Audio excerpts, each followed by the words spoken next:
Here we are again. This is lesson 46, Ceacht Dachad Sé, on Tanamukal, the noun. Now, we've done a lot of stuff with the noun already, but now we're starting to get systematic and starting to get into these lists, these paradigms. And there's a lot of studying to be done just by going through these words. But they all have a lot in common, and there are patterns. It's not always very clear what makes them fall into one declension or another. A declension meaning a group of nouns that behave the same way, more or less. But here in chapter 46, we're looking at what is the fourth declension. There are only, there's 5, I think. And this just means that they all look a certain way and behave a certain way. Now, one thing is that nouns can have singular and plural, and then they can have cases, either the nominative, which is the naming case, the normal every usage except for the genitive case, which is the other one that we use, and the genitive case is the of the case, or the possessive form. There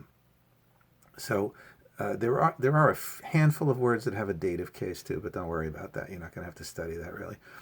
But there are 4 forms to each word that you'll want to know. And learn the words with the article so that you know whether they're masculine or feminine. So there's the singular in the nominative, let's call it. And then there is the singular in the genitive. Then there's the plural in the nominative and the plural in the genitive. Now, with the article, for masculine nouns, which most of these are, it's un for the singular, both forms, and na for the plural, both forms. Now, plural genitives always put an eclipsis after na.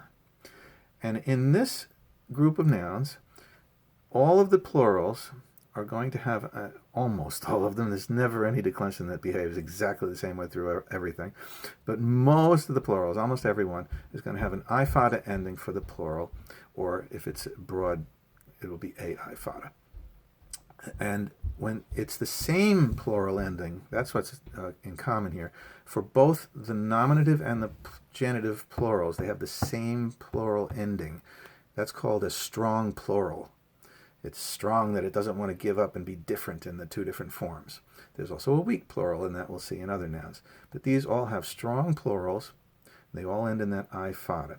So you have to study the list. Now, there are some at the bottom of this list that are feminine nouns. They just behave the same way with the plurals, and that's why they got lumped into this group. It's not a perfect system, but you just have to study these nouns and study this list. So that's what this chapter is all about. Have fun.